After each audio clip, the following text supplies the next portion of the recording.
A Night at the Spook Bar, and who may I ask are you? I'm Jeff, and I am a werewolf. You're Jeff, and you're a werewolf. Well, that's an interesting occupation. What do werewolves do for fun? They like to eat people. Eat people. So, okay. Their flesh is good. Tasty? Yeah. Good and tasty? Tastes like bacon. I was about to ask that, bacon. So, right now you don't look like much of a werewolf. How do you explain the difference? On full moons, I only turn into a werewolf. And when I do, it looks like something like this. Oh my God, look at those teeth. Let's see that again. All right, listen, there must be a downside to being a werewolf. You seem pleasant and cheerful enough at the moment, but do you have any issues about that life? Is it a challenge for you in some way? No, I'm not social. Oh, okay, so you don't like people anyway, No, except for the way they taste. pretty much. All right, thank you. Let's hear it for Jeff the werewolf. Thank you, sir. Yeah.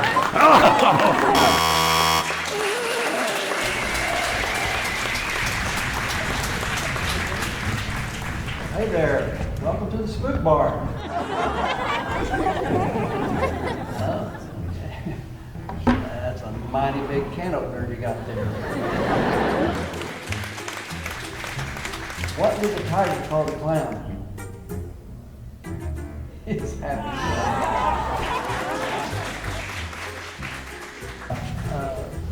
Yeah, I'll tell him. That was Bozo. He just wants his hair back. Good one, huh? What else you got? Well, what should you do if you're attacked by a mob of clowns? Go for the juggler. That's pretty good. What kind of illness did the clown come down with? Juggle fever. Boy. What is written on Ronald McDonald's gravestone? McRib. Question for you. Did you drive your own car here, or did you carpool with all your other clown friends in your car? You did. Okay, by yourself. Oh, you walked.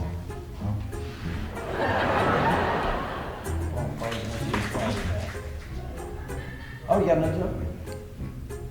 What's the worst part about playing tag with a clown? When the clown is in.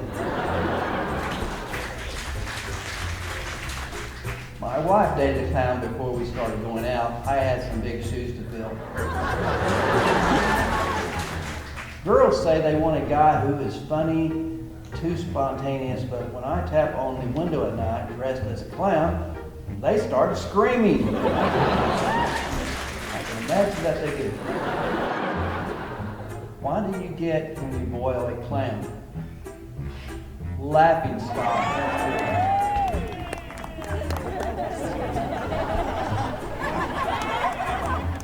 Why don't cannibals eat clowns? Because they taste funny. Make me smile. Why did the clown cross the road? To get his rubber chicken from the store. Well, you got any more jokes? No? Okay. Well, thanks for coming by the Spook Bar. Stop by anytime. We're always having spooktacular things. Make you happy out there.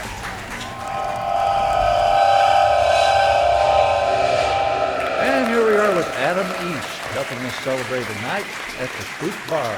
Hi, everybody. Adam, what's your condition in this afterlife? I'm a doppelganger. A doppelganger.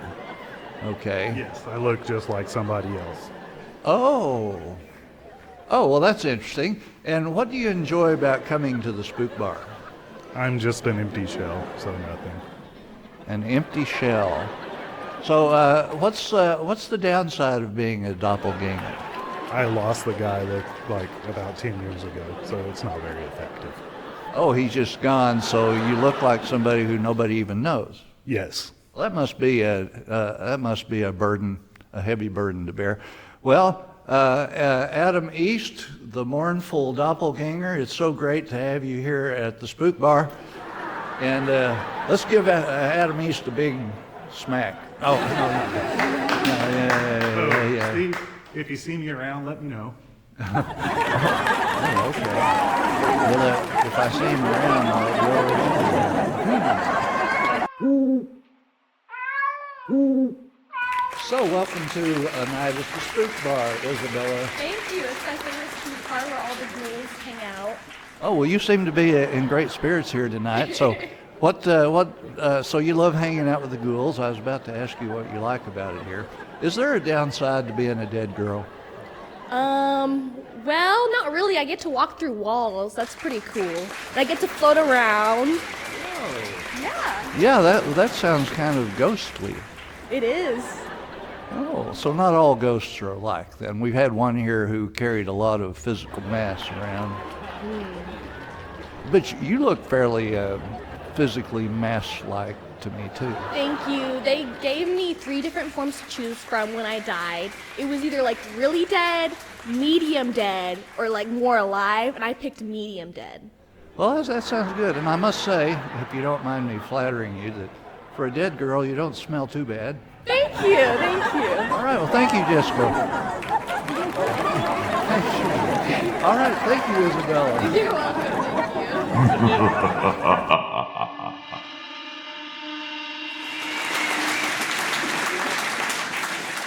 Hey, Good evening. welcome to the Spook Bar. What can I get you tonight?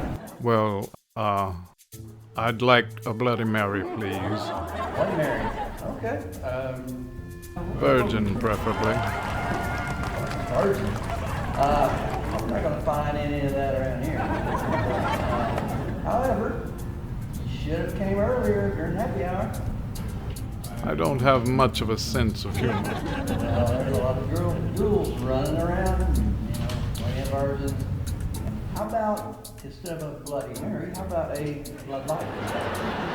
That will be fine. Okay. Well, while I'm getting that ready, you got any good jokes for me? Not really. You seem like a funny guy. Not very humorous. So what brings you in tonight? Just hunting for prey. I mean, looking for a date. Kind of pale, actually. Maybe you need some sun. I tried to avoid the sun. So you're here looking for a date. Wow. Good-looking guy like you ought to be able to find all kinds of prey. One would think I seem to be able to romance them just fine. But when I meet them for dinner, and I go in for that first bite, and just flitter away. Maybe you should go in for a kiss instead. I avoid that kind of thing. We have food here. Would you be interested in something to eat? Not hungry. Well, how about a steak? I'm a vegan these days. Steak gives me Good on the heartburn. heart. All right. I'm gonna do my best to get you that virgin Bloody Mary. Okay? I would appreciate that. Sure. So, you know any good jokes? Not really. I seem to be looking at one. Oh, that's funny. Well, yeah. Oh, hey, tell you what, I do have a joke. I have one joke. Vampire walks into a bar. Okay, got it? Vampire walks into the bar, and he says, "Hey, bartender, give me a rum Rum and what? and a Coke." The bartender looks at him, very puzzled, and says, "What was the deal with the pause?" He says, "Pause? You mean these? I was born with those." Okay, you didn't get that. Okay. Well, Right over my head. Well, feel free to mingle. Have fun. You know what? I'm even going to allow it. You go ahead and you find a customer out there you want to drink them, you go right ahead. take care of you, man. So, I appreciate that. I hope you have a fantastic time. Thank you. Bar. I'll do my best. Most everybody does come in, they have a spectacular time. Yes. Okay, well, I'll take my leave on that one. I'm not very good at laughing at my jokes. Well, I don't have much sense of humor. well, when you do head out, I'll make sure you have a safe flight. You don't want to run into buildings or something. I'll do that. Okay. Have a safe flight. By the way, what time do you get off work? I'm kind of a workaholic, and so typically I work till daylight. You know, it's safer that way. Helps me live longer. Oh, we'll see about Yeah, that. right. Stop by anytime. Very Let's go buy well. that steak ready. And here we are at the Spook Bar with our next guest. Is there? Do you ever get questioned about your girlish ghoulness? Oh, yeah. Like, what do people want to know? What drives me crazy? Okay. And what does drive you crazy? Fun. Yeah. Okay. So we have a fun. I take it that's why you're here at the bar. Sure, why not? Right here's the center of all the activity, ladies and gentlemen. The most fun girly ghoul that you'll ever know. What's the downside of being a girlish ghoul? Knowing when to run. Knowing when to run. That's kind of like knowing when to hold them and when to fold them. All right. Well, if I had a girlish ghoul around my house, I'd know when to hold them. I spank you right now. All righty. Well, I know when to run. Right? Thank you for coming. They run, you go. Thank you for coming, girl. Ghoul. Girly ghoul. Yeah.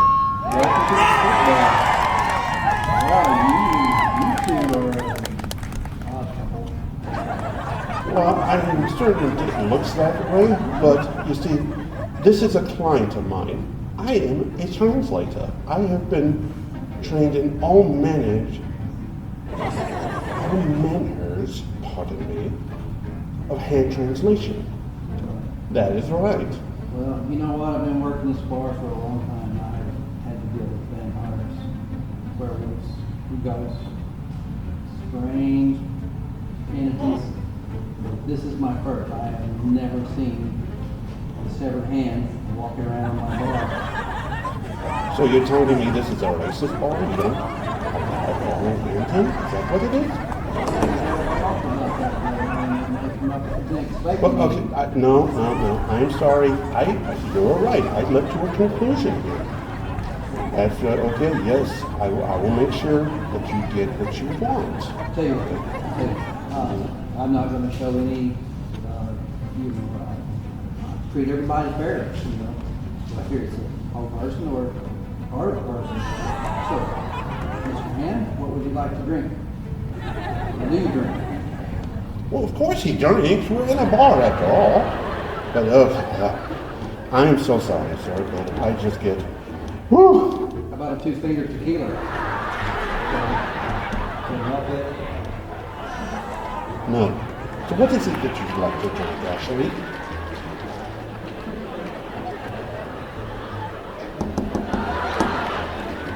Looks a little weird. I'm not sure I understand. What is this, Morse code? It is, but unfortunately that is something that I do not know. And why do you bring this up now when we're in public? Yes, I know. That's not what I mean.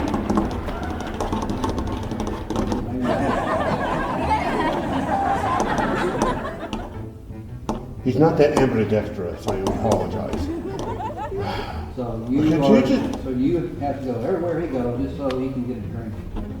Yes, a drink, a manicure. Hand job. I'm so sorry about that. I mean, I would have thought that he would be more erudite and not uncouth, but we can't pick our bars. Oh man, I was just funny with you. So, I'm sorry I was being a little underhanded there. He would very much appreciate that you drop the hand jokes. It's a very sensitive subject. Sorry, I'm so sorry.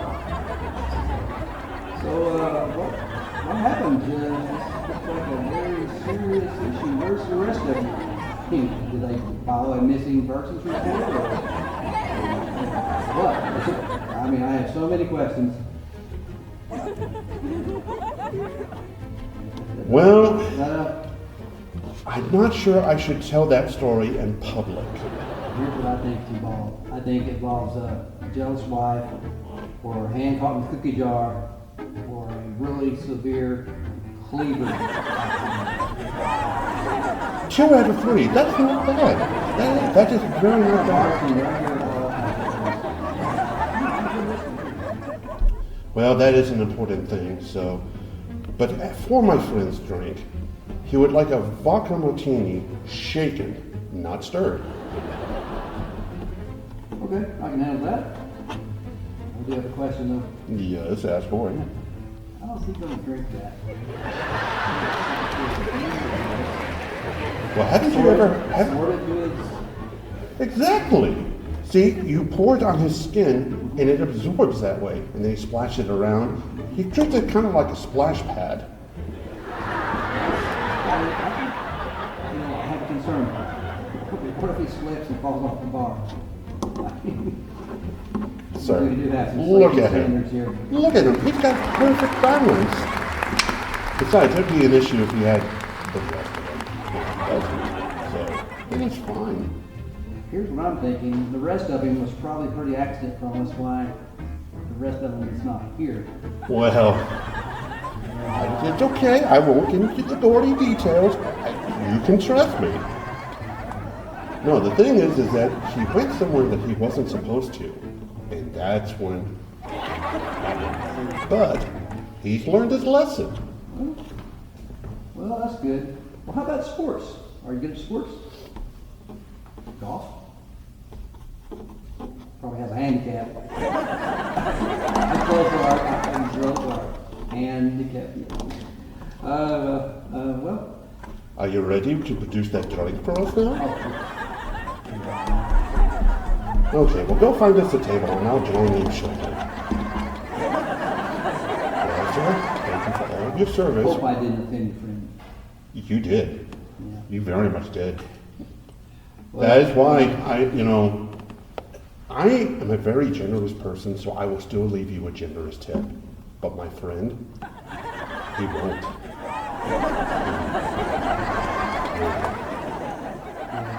I don't appreciate him flipping me off.